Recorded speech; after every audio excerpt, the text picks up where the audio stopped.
Hey guys, welcome back to Medit Academy. So today I'm gonna be introducing you to Lightroom. I'm gonna be just explaining the sliders, all of them, just the basic, what they do, what they affect in the picture. I already retouched this picture in Photoshop. I shot it using a Nikon D800 and a 70-200 lens with a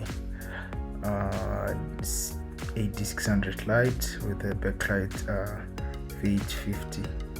So I'm gonna just be explaining these sliders. So let's start from the beginning. So mostly when I start editing, I just work with this part. That's the first part you work with. So this first slider affects your white balance. So whether you shot your picture in a yellow tint, that's the first thing why we shoot in RAW, so that you'll be able to correct these things. You find out that if you shoot in JPEG, it's gonna be difficult for you to actually adjust this stuff. Okay, so if your picture is way too yellow, you just move your slider to the blue. If your picture is too blue, just move your slider to the opposite side, to the yellow side. Understand? I think we're on the same picture. So you're just gonna push our picture a bit to the blue. That I don't like the yellow tint. Just not a fan. Okay. Just reduce it a bit, like 15. Yeah, I think. Yeah, that's too much. Let's just reduce it like to 10. Yeah. I think that's okay. Okay, then we have the tint. The tint is that depending on the environment that you shot, it can be too green, like this. It can be purple, like this. So you just do the opposite as we just did on the white balance. It's just the same. You can just do it the same. I usually just leave it on 0, just like that. I usually just leave it like that. So this is the crucial part. Okay, the reason we shoot in RAW is because RAW captures a lot of detail. So if our picture is blown out, we're able to reduce the highlights. This is the highlights. You can see this jacket was like blown out. You can now see the orange. It's coming out clearly after reducing the highlights. You see the highlights. So the first thing I do is just remove the highlight and the whites. You find out that the highlights and the whites, they do almost the same thing. Let me show you. You see, they do almost the same thing. So you just reduce them until you see that it's now okay for you and your picture is not blown out. So you see, after reducing the highlights, you can see more of the details of the jacket. Let me do it again. Okay, like that. You don't want to go all the way down to don't look nice. It doesn't look nice. Just a bit like here. So the good thing about RAW, if your picture is really blown out, sometimes you can actually get it back with just reducing the highlights and the whites. So that's the first thing you have to do, just correct the highlights and the whites. Okay, let's go next. So I told you this one and this one do almost the same thing, these two. So let's go to shadows. So shadows, it opens out the black parts. Let's see, if this picture was an RAW picture, after increasing the shadows, we wouldn't be able to see this corner. Sorry, moving the highlights. I just put them back. Okay, see this corner that we're opening up? It's because we are able to control the shadows. You see, the pictures are very bright just by opening the shadows. We are seeing the detail which we weren't seeing before. Okay, so I'm just gonna increase it a bit. I think I don't like too light pictures. Okay, let's just leave it at 35. I think it's fine. Okay, what's next? The blacks. So the blacks and the shadows also do almost the same thing. Okay, so when you reduce the blacks, it goes dark. When you increase the blacks, it opens up. So they do almost the same thing, these two. But I usually decrease the blacks and increase the shadows. Do you know what we call a hazy picture? So sometimes your picture will be hazy, it will be like this, like just whitish color. So you just reduce the blacks. So this is my procedure for all my pictures when I do them. I decrease the highlights a bit, increase the shadows a bit, then decrease the blacks, just like this. Okay, let's go. We are now coming to texture and clarity. Most people don't usually use this, all of this texture, clarity, and DAs. Most of the people don't use this, but recently I've been just decreasing them like to 10, as like this. So let me just push them up so you see what they do. They just give this HDR look when you increase them, and I never been a fan of them. I think they will be good like for something like geographical pictures.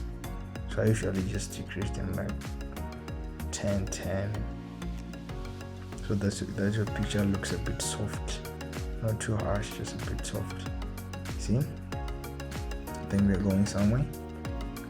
Okay, what's next? Okay, then there's DAs. DAs does the same effect as reducing the blacks, but when you increase DAs, it makes it orange. You won't like the look of it, but I think this updated vision, it's okay.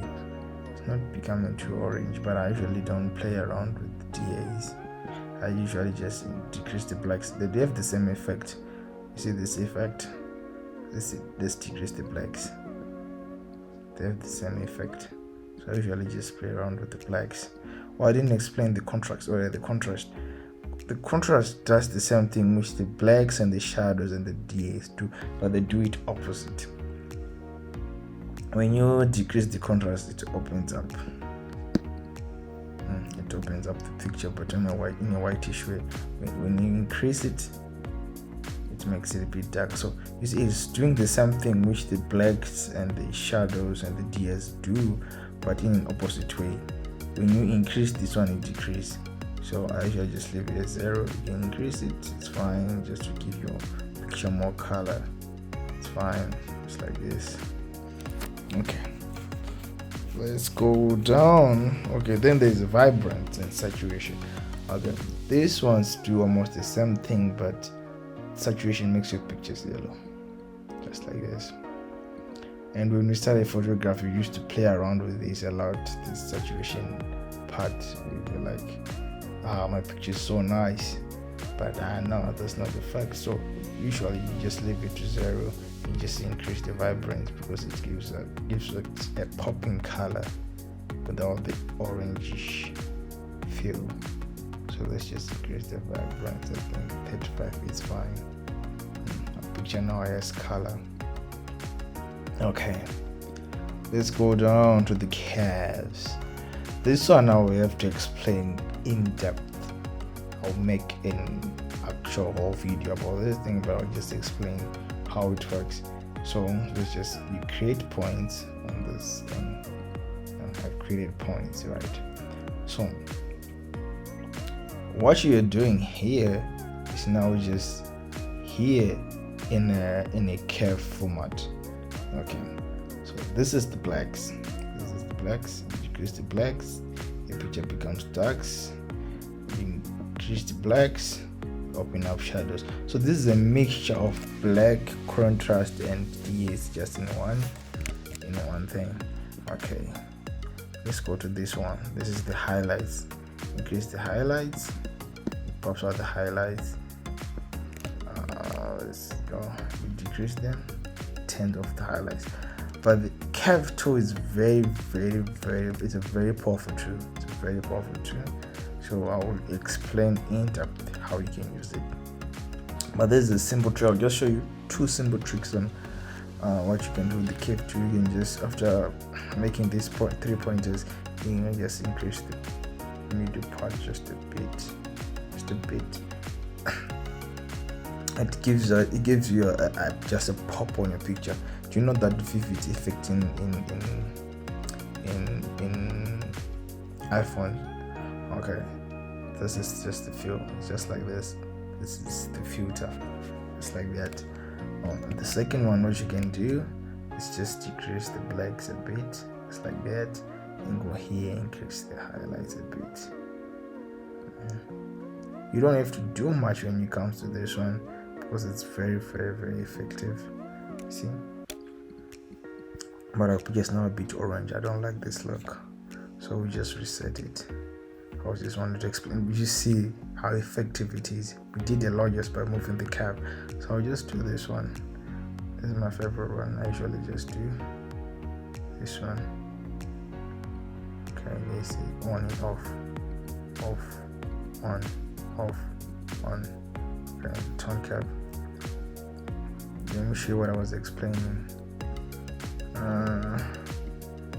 Let's fine. Let's just go to there. So when you open this tab for the first time, this one, it's not usually like this. It's like what? Let me show you. It's like color. It's like this for the first time, and this is a bit difficult to control because you'll be clicking color by color.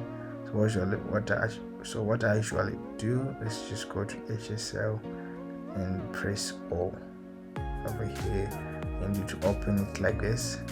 It's more simple to control. So what this tab do, it is 3 different categories. It is hue, saturation, and luminance. Okay, so you'll be able to control the color specifically. Let's say orange, this orange. So when you're in hue, you're manipulating the color. That's hue. You're manipulating the color. Let me show you. Orange, you see, it's changing color. Everything orange, it's changing color. Okay, then you have saturation. Saturation increases the color. It's just like the saturation that I told you not use that much, so it increases the color. Let's say orange, and increase orange, increasing orange, or decreasing orange. That's fine. Then you have luminance. Luminance is the brightness of the color. If you increases the brightness of the color. If you decrease it, decreases the brightness of the color. Okay, so what I want to explain to you on this part, I want to explain to you that the human skin tone is made of reds and orange. You see, let's decrease the reds. You see that. Let's decrease the orange. You see that. So after you have done all your editing above there, the highlights and whatever, and you see that your picture is too orange again, you always just decrease here and decrease here, just to remove that orangish. But now the problem is that our subject is wearing an orange jacket and it's affecting it. So let's just increase it a bit. Let's just increase and increase. You see, it's affecting the skin because the skin tone is made of red and orange. Just like that. Okay, let's go. Let's just increase the brightness of the orange and the yellow so that we increase the brightness of the skin tone. Okay, so just increase the reds and the orange. You see, or we have increased the brightness of the skin tone, but the problem is that our subject is the same color of jacket as the skin tones, but still is fine. Okay, let's go down. Okay, so some Lightrooms don't have this part, but I'll just explain how it works. So this 3 circles, this one is for the shadows, this one for the highlight, this one is for the midtones. Okay, so let's go to the shadows. When you move this thing around, the shadows change color. Okay, we did too much. Let's just do less so that you can see the effect. Okay. Everywhere where it's black or where there's shadow, whenever we play with this, it changes color. It's a very creative tab. I really like it. You can see everywhere it's black, it's changing, and it's very, very effective, such as the curve tool. So I usually just put it at green. I don't know why, but green does it for me. If I just do it a bit, let's go to green.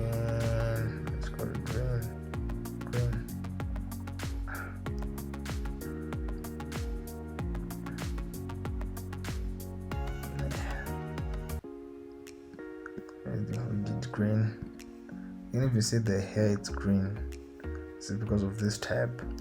Okay, so these two, I barely use these two, the highlights and the midtones. So they basically do the same thing, but the effect, this one affects the highlights part, this one affects the midtones. Okay, what highlights? Highlights, I didn't explain it at first, but highlights are these parts, these whitish parts, these bright parts. These are the highlights of the picture. So when you move it around, you see, we're changing color of the highlights. See here, you can actually see here, like all the highlights are becoming a bit blue. Then the midtones, these are the neutral layer, like here, those are the neutral layers. You see, so let's put blue here. So you have blue in the highlights, and we have red in the midtones, and we have, let's put green, and we have green in the shadows. So you can clearly you can clearly see the difference in the color patterns. Here it's blue. Here it's blue. Let's put actual blue. So you see the difference. Blue from the highlights, red from the midtones, then green in the shadows. So I just reset. Now let's just reset this default and just leave here in green. You can be very creative with these tabs, but just be careful not to overdo it. It's too much, as you can see. Okay, the other thing, when you slide it up, it increases the saturation of the color, and when you go around, it does a hue. As I explained, the hue is manipulation of the color. So let's leave it here, just a bit, just a dash. Okay, let's go down. Sharpness of the picture. Okay, so when you increase it, this is the sharpness of the picture. That's too much. Let's do this. The sharpness, then radius. You see those small particles, when you increase it, they become bigger, they become smaller, depending on how you want them. I've noticed some people find it is art putting noise on pictures, and I found out that when you export your picture with noise, it looks more sharp. I don't know why, but just looks that way. So now I know why people put noise or grain. In other words, when you export your picture with grain, it looks more sharp rather than without. Just a tip. You see how sharp it looks? It's because it is noise, and you've pumped the sharpness all the way up. Okay, then detail, just increase. It just does the same thing with this one, but it just makes it more sharp. They do almost the same thing. Let me show you. See, almost the same thing. Okay, so usually I put my sharpness at 100. You can actually copy these settings. They usually just work the same when it comes to sharpness. Then the detail, I'll put it at like 25. I think 20 is fine for this one. 20 is fine. Radius, I don't usually play around with radius. But I just put it on like 1.1. I think it's fine. So let me explain masking. What masking does, when you increase it selects the parts you want the sharpness to be. So like, we don't want the sharpness on the cheeks, we just want the sharpness on the lines. Let's take for instance, so when you increase it, see what it does. It's removing the sharpness everywhere else and leaving it where they aligns. That's where the sharpness goes. So if you want to really see the effect, press is it command, let me see, it's option on Mac.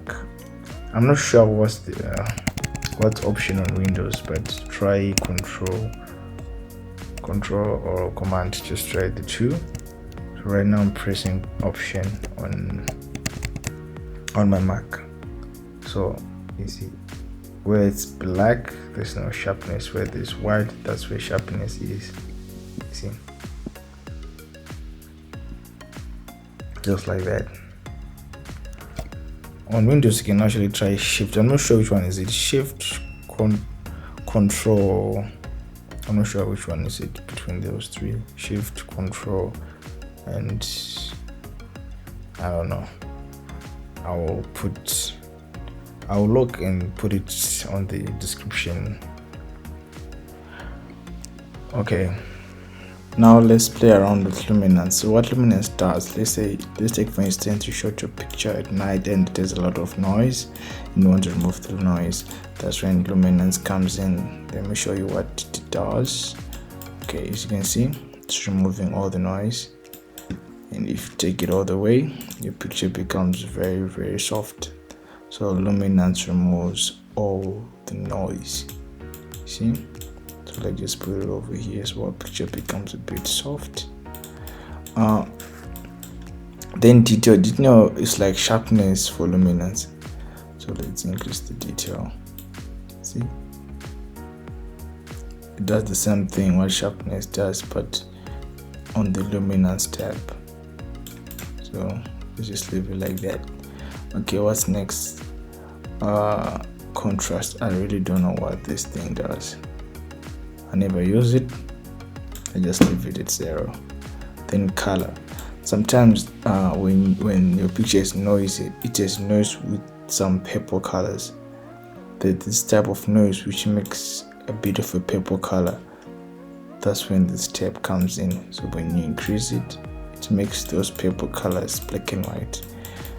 I don't have those type of colors on this picture, but I would have showed you what happens when you increase this tab. But there's this type of noise which makes those purple reddish noise. You just increase this color tab and to remove that, to just make them black and white so that they won't appear on the picture.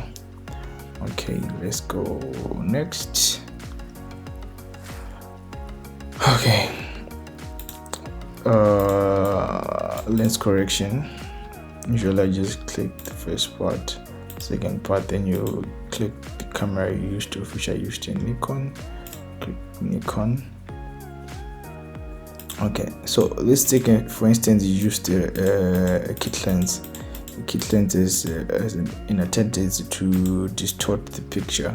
So if you do a lens correction, do a good job of just correcting it a bit using AI.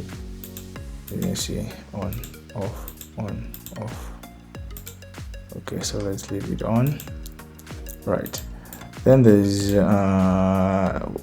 chromatic aberration. Chromatic aberration is whereby you have a very light background and a dark subject, and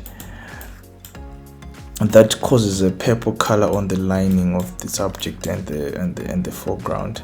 It causes a purple line usually on the edges. So when you do a chromatic aberration, it just turns that color to black and white so that it won't appear on the picture.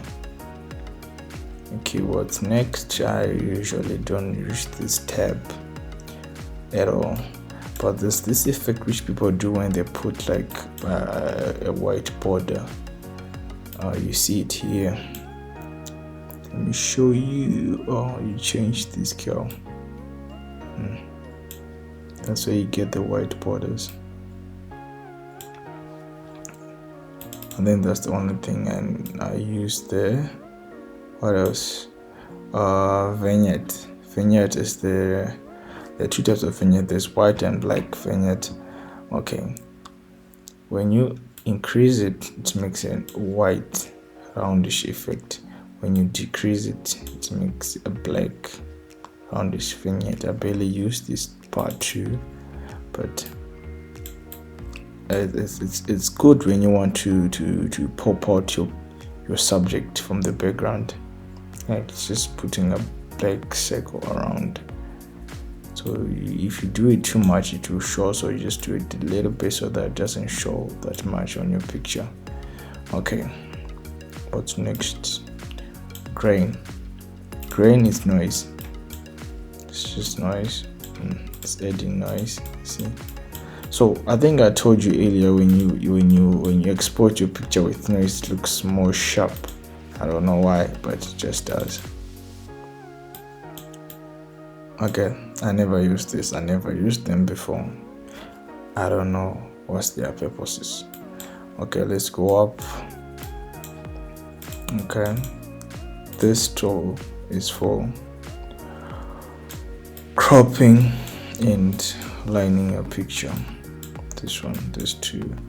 So the crop for Instagram is 4.5. I think I explained that on my other Photoshop tutorial. So 4:5.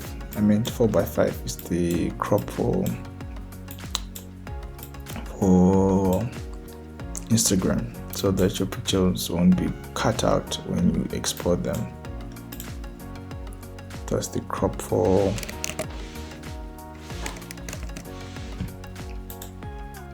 Instagram. Okay, so you can also do an auto align. See, it's just auto. You see, it just aligns your picture in an automatic way. Let's press done. Okay, what else? This one is the clone tool. It's also in Photoshop, so you have it also on Lightroom. Let's do undo. Okay, let's remove this reflector. You see, we just use the clone tool to remove that. Then we have the red eye. Usually when you use flashlight, the eyes makes this red eye feel. I don't know how to explain it on this picture because we don't have any red eyes, but I would have. But what we just do, just put the red eye option on the eye you want to fix, and that's it. Then here, this is the Photoshop 2022. It is lots of tabs. As you can see, there is subject selection, select sky, there's the brush, linear. This is the ordinary for later Lightroom versions. We have these three. Then this one, it says I did select subject and select sky, color range, luminance. But the later Lightroom versions, they don't have these other tabs. So what this does, subject selection, you select subjects using AI so that you can control the colors or the exposure of the subject. It comes in handy when you don't want to affect your background. Just delete this tab. Delete. Okay, then the sky. We don't have the sky here, but if we did, I will show you. But it just controls the same thing it does with the subject. Oh, no sky detected. But the same thing it does with the subject, the same thing it does with the sky. It just controls the exposure, the highlights. You'll be able just to control the sky on its own without affecting anything else on the picture. Then there's linear. You just choose where you want your effect to start. So the red parts, that's where the effect will be taking part, as you can see. Let's delete this. Okay, then there's radio. Radio is like a circular one. So where's the red part, that's where you be controlling. Okay, let's delete that. Then color range, you select the color you want to control. We picked orange. See, let's delete that. I don't know why this option is it's grayed out. I don't know why. Okay, we actually did a good job with this picture. Let me show you where we started. Okay, let's just here, that's where you see the before and after. Okay, so this is the before, this is the after. So I think we really did a good job on this picture. It's not too much editing, but I was just trying to show you what each and every slide does. So if you have any questions on Lightroom, please just comment in the comment section and I'll do an in-depth on that thing. Now I was just going through all the tabs just to try to explain to you how it works. So thank you for watching, guys. Please like and subscribe to my YouTube channel. Please share my link so that people also learn from this YouTube channel. Thank you. Please keep on watching.